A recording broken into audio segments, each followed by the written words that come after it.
একটা ভয়ঙ্কর হাদিস বলেছেন। এই হাদিসটা যতবার পড়ি থরথর করে আত্মাটা কাঁপে। কিয়ামতের দিন আল্লাহ তাআলা অনেক শহীদকে বলবেন, তুমি জাহান্নামে যাবে। সে বলবে, আল্লাহ আমি জাহান্নামে যাব, আমি তো রক্ত দিয়েছি তোমার জন্য, লিইলাই কালিমাতিল্লাহ, আমার দেহের তাজা রক্ত দিয়ে আমি শহীদ হয়েছি, জানাজা ছাড়া আমার দাফন হয়েছে, আমি তো জান্নাতে যাব। আল্লাহ বলবে, না, তুমি শহীদ হয়েছ এই কারণে যে লোকজন তোমাকে বীর বলবে, বীর, বাহাদুর।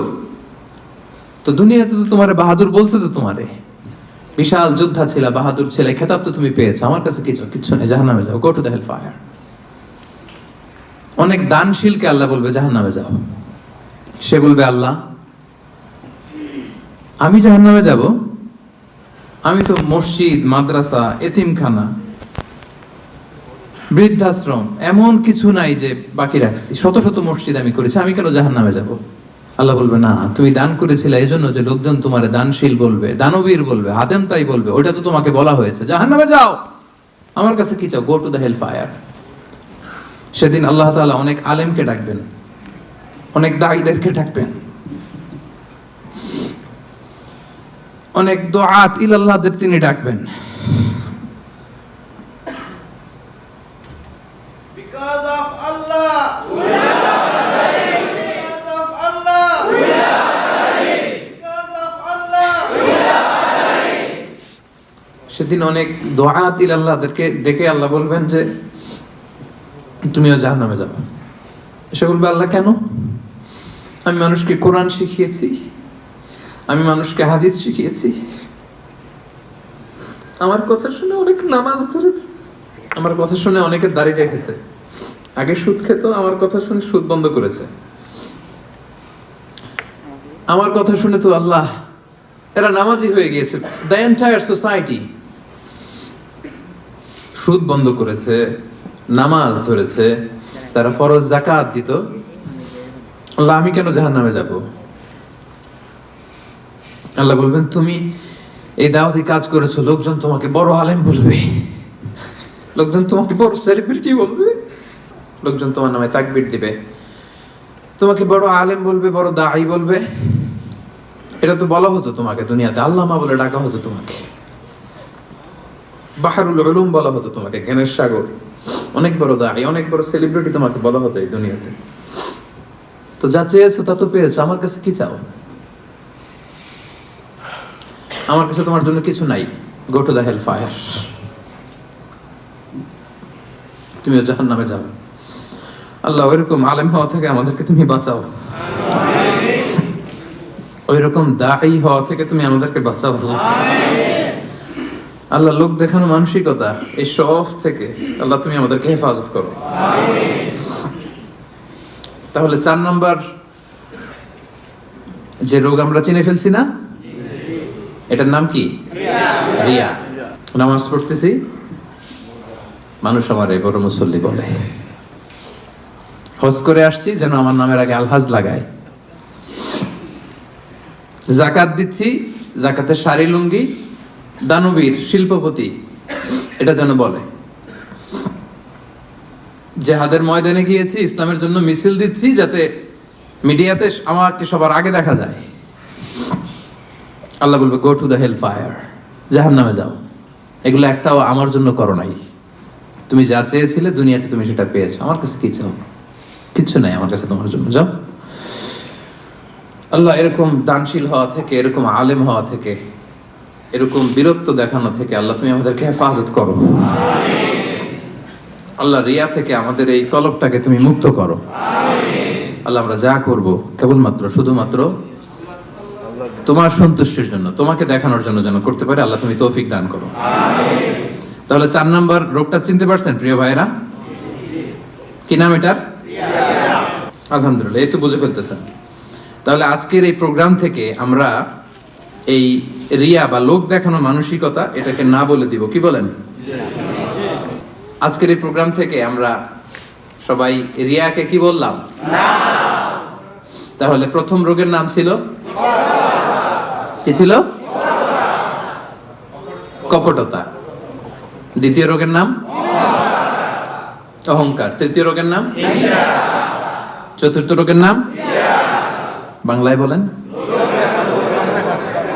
লৌকিকতা, লোক দেখানো মানসিকতা। রাইট। সব শেষে হচ্ছে 5 নাম্বার রোগের নাম হচ্ছে সুউদ্দন, মন্দ ধারণা।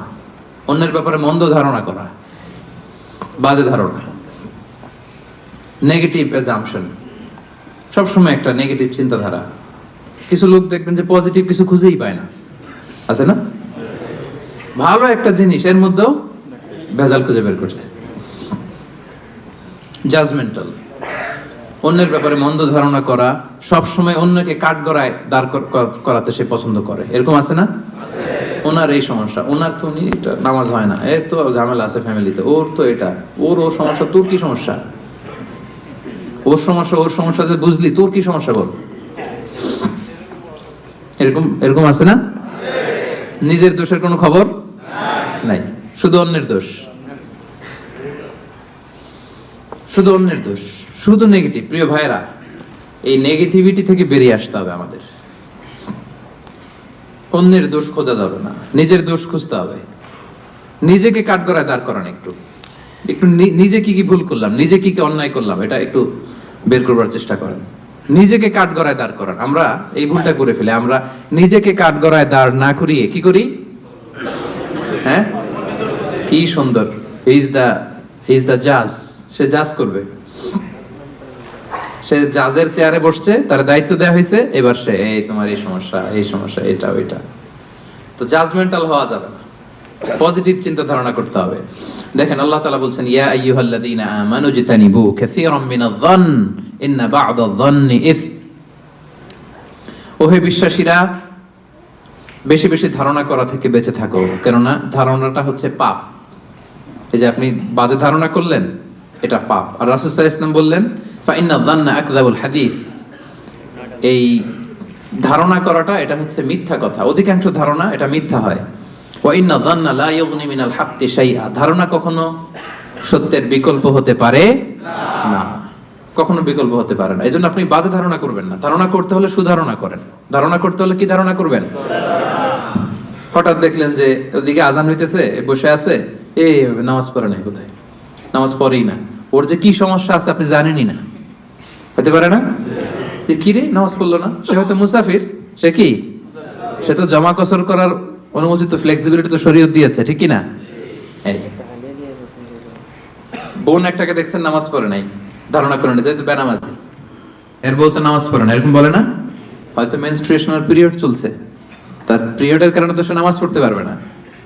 আপনার বন্ধুকে দেখলেন বোরকা পরা এক মহিলার সাথে যাচ্ছে দিক দিয়ে, একটা মেয়ের সাথে, ইয়াং বোরকা পরা, এই তো বাজে ধারণা শুরু, মামাই তো একেবারে কাজ করে ফেলাইছে।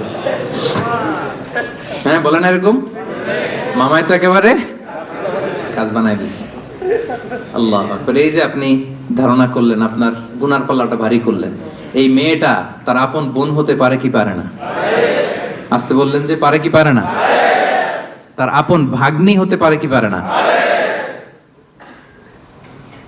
এই যে আপনি মন্দ ধারণা করছেন, মানে যাই দেখি আমরা খালি চোখে, এটা কিন্তু সব বাস্তবতা না। Something could be strange behind the scene. এর বিপরীতে এমন কিছু আছে, ওটা আমি জানি না হিস্ট্রিটা। এজন্য আপনি সুধারণা করবেন। কি করবেন? সবসময় সুধারণা করবেন। এই মন্দ ধারণা, বাজে ধারণা, অনেকে এরকম কিছু দেখলেই, বিয়ে করার পরে একটা ঘড়ি হাতে দেখলেই এটা বোধহয় যৌতুক দিছে, বোধহয় পুলিশ অফিসার একটা গাড়ি কিনছে বা ফ্ল্যাট কিনছে, এই তো ঘুষের টাকা দিয়ে বানায় ফেলছে। পুলিশ অফিসার মানেই কি সবাই ঘুষ খায়? ঘুষ খায় একটা বড় সংখ্যক, কিন্তু এখনো অনেক সৎ পুলিশ অফিসার আমার দেশে আছে না? নাই? আছে, এখনো আছে। তো আপনি মন্দ ধারণা করে গুনার পাল্লা ভারী করবেন না। তাহলে এই মন্দ ধারণাকেও আজকের প্রোগ্রাম থেকে আমরা কি বলে দিলাম? তাহলে 5টা রোগ চিনছেন না? 1 নম্বরে কপটতা, 2 নম্বরে অহংকার, 3 নম্বরে হিংসা, 4 নম্বরে লৌকিকতা, 5 নম্বরে মন্দ ধারণা করা। আচ্ছা ঠিক আছে, এই যে রোগ যে হয়েছে, রোগ নিয়ে বসে থাকা ভালো না, ট্রিটমেন্ট করতে হবে। আসেন চিকিৎসা শুরু করে দিই। 1 নম্বরে চিকিৎসা তাকওয়া, আল্লাহর ভয় লাগবে। এখানে কি লাগবে? আল্লাহর ভয়। আল্লাহর ভয় যাদের হৃদয়ে থাকে তাদের হৃদয় কখনো কি হয় না, পথ ভুলে যায় না। যাদের হৃদয়ে আছে আল্লাহর ভয় তারা কবু পথ ভুলে যায় না। আল্লাহর প্রেম ছাড়া এই দুনিয়ায় কারো কাছে কোনো কিছু চাই না। রাতের আধারে যারা সেজদাতে রয় দু চোখের শ্রুতে নদী যেন বয়। ছলনার হাতছানি যতই আসুক পেছনে ফিরে সে তাকায় না। সবাই পড়েন, যাদের হৃদয়ে আছে আল্লাহর ভয় তারা কবু পথ ভুলে যায় না। আল্লাহর প্রেম ছাড়া এই দুনিয়ায় কারো কাছে কোনো কিছু চাই না। আলহামদুলিল্লাহ বলেন।